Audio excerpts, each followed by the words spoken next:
The Ravens open up at home this year by welcoming not only a familiar AFC North rival in the Cleveland Browns, but also by facing off against the Elite Dragon himself, returning to Baltimore for the first time since 2018, former Ravens quarterback Joe Flacco. I can imagine that many fans have a bitter taste in their mouth after the disappointing outcome from the Week 1 game, and I can completely understand that. But I encourage those of you that do to try and look past it and to try to be excited for the rest of the season. There were certainly some glaring issues on display this past Sunday night, and a few of them were reoccurring ones. But don't lose sight of the good we saw just because of the bad. Lamar started the season off basically continuing right off where he left last year with a 3-touchdown performance, 70 yards on the ground, no turnovers, and a passer rating of 144.4. Henry already leads the league in rushing yards and yards per attempt with 169 and 9.4 respectively. DeAndre Hopkins already has a highlight reel touchdown from his first target from Lamar, and Zay Flowers not only opened the year with a career-high 143 yards and a touchdown, but also currently leads the entire NFL in receiving yards. It may only be one game, but right now the Ravens currently have the NFL leaders in both rushing and receiving yards on their roster. With all that said, we do have a lot to talk about with this Week 2 matchup against the Browns on Sunday, so let's get to it.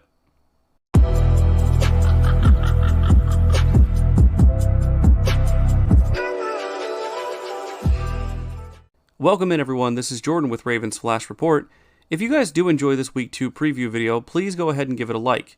If you're new around here and enjoy this content or Ravens content in general, consider hitting the subscribe button for more preview videos, player and position analysis, and more. As always, I'll be giving you my thoughts on this matchup throughout the video, as well as my score prediction at the end. But I want to hear from all of you on your thoughts and score predictions, so put those down in the comments section below. So, to start things off, I wanted to take a look at some of the successes and failures of the Ravens during last week's loss. For the first success, which I already sort of covered earlier, I wanted to take a look at Lamar Jackson's performance. Not only was Lamar extremely precise with his throws and efficient as always, but I also thought that his balance of when to pass and when to run was well timed. Josh Allen is a mobile quarterback who is hard to bring down, but Lamar Jackson is an even more mobile quarterback who can do serious damage with his legs in the open field or on the sideline. Our next positive is Derrick Henry's performance. Unfortunately, many people's first thoughts will turn to the extremely ill-timed fumble in the fourth quarter, which is simply human nature, as it happens towards the end of the game and was an extremely pivotal moment for the momentum of the game. But we already know that, so I wanted to mention his 17 other attempts, where he picked up nearly 170 yards and 2 touchdowns. I often feel conflicted with how I want the Ravens offense to operate. It feels like I want Lamar to throw the ball around 30 times a game to 6 or 7 different pass catchers evenly, and also want Derrick Henry to run the ball 20 to 25 times a game. This seems ideal to me, but an actual game hardly ever turns out that way. I'll get into the Henry fumble in a bit when we discuss the offensive line, but what I'll say for now is that yes, Henry fumbled the ball, but the Ravens' play calling and offensive line play practically put that opportunity for the Bills' defense on a pedestal. All I know is that minus the fumble, this is exactly the type of performance I was hoping that the Ravens coaching staff would get out of Henry to start the season. The last major positive that I wanted to pull out of last week's game was Zay Flowers' performance. Not only was I obviously impressed with his ability to gain yardage after the catch, but I was also impressed with the play calling choices that we saw to give him a number of different opportunities throughout the game, which he clearly took advantage of. Seeing Zay work all over the field gives me hope that he will be given more opportunities near the end zone to score, as I felt the only weakness to his game last year was being underutilized when it came to scoring touchdowns. If Zay is going to catch 7 of 9 for 143 and a touchdown in a game like this, I have no problem with him getting nearly 10 targets. I just wish the rest of the Ravens roster got more than 10 targets split between all of them, but that goes back to my ideal ratio again. For now, let's move into the 3 biggest negatives that I saw in the Ravens' performance this past Sunday night, and yes, these are in order from least concerning to most concerning. Starting with the Ravens' offensive line performance in pass protection. I want to reiterate that although this is what I consider the least concerning of the 3 issues, it is still of significant concern. I mentioned in the preview video that if the Ravens wanted to test themselves against a good pass rush, they would get an opportunity in facing the Bills, and I don't know if I would say they passed that test very well, particularly the right side of the line.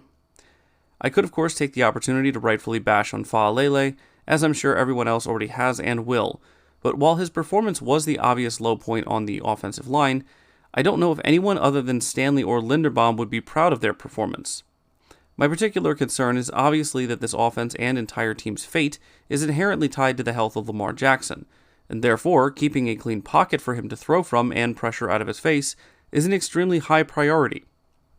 Lamar Jackson's ability to escape pressure and make plays after getting outside the pocket are a credit to his insane natural athleticism and incredible spatial awareness. Naturally, this makes the overall stats of his offensive line inflated, as he tends to escape situations that would otherwise be a sack for most other quarterbacks. The fact that interior pressure was a consistent issue when facing the Bills displays the need for the Ravens front office and/or coaching staff to take some serious consideration in making a replacement at the starting right guard position. For those of you wondering how this ties back into my comments about Derrick Henry's fumble, not only was it Ed Oliver who once again got through the middle of the line, it was on an extremely predictable alignment and play call. Our coaching staff is not putting our players in a position to succeed by essentially telegraphing to opposing defenses what play we're running, especially towards the end of the game. Even if our offensive line is playing well, a defense that knows what's coming is always going to have an advantage over the defense that has a hard time predicting an offensive play call. My next biggest concern is our lack of pass rush when facing the Bills. The caveat to this is that the Bills' offensive line is very good, and Josh Allen was the least sacked quarterback in the NFL last year. Having said that, if the Ravens' defense continues to have problems getting pressure on opposing quarterbacks throughout the season, I can guarantee you we will continue to see our secondary struggle late in games to cover opposing pass catchers, leading to late-game collapses. Did our secondary play well against the Bills? No, they did not. Was it fair of us as a fan base to expect Jair Alexander to come in and play at an all-pro level after having not played a full game of football since last October? No, it was not.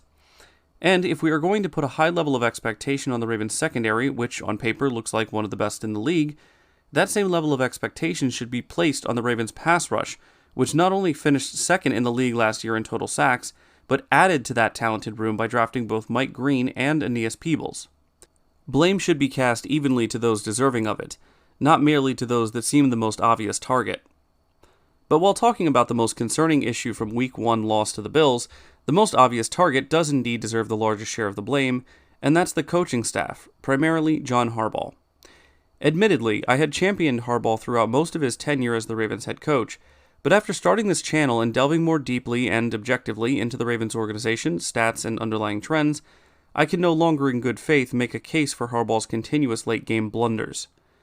Through multiple offensive coordinators and starting quarterbacks, these late-game collapses have been a constant trend that only overlaps with one person on the Ravens staff, and that's John. The fact of the matter is that the Ravens take their foot off the gas way too early in nearly every game they have a lead.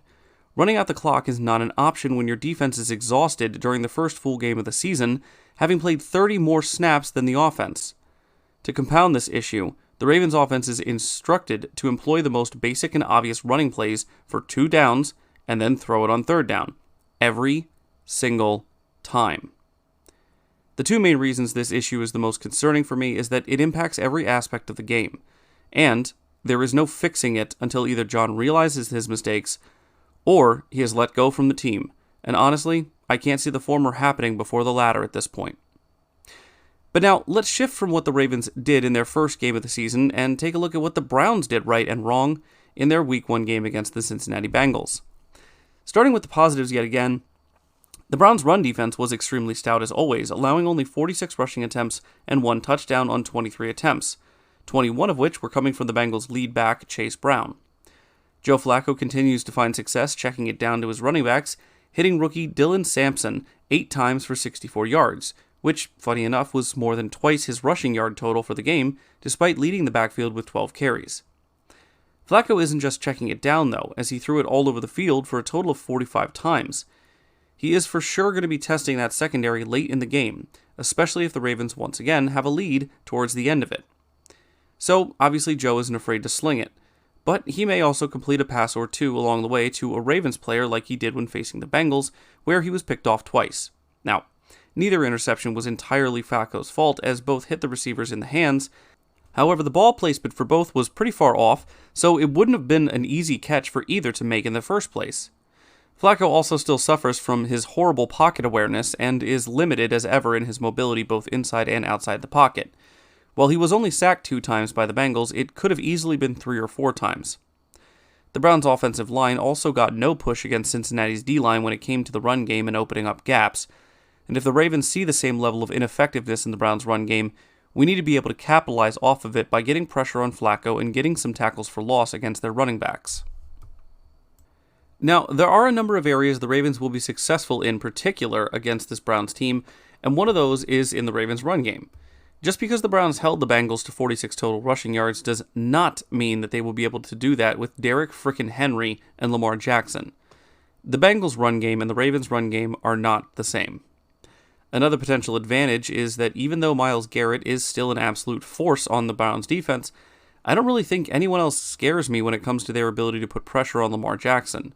Now, of course, Garrett is exactly the type of defensive end that will line up right in front of Fa'alele and take full advantage of him being a saloon door, but at least the Ravens don't have to worry about a 3-headed attack like they did against the Bills, and can therefore give Fa'alele more help on the right side when Garrett is over there.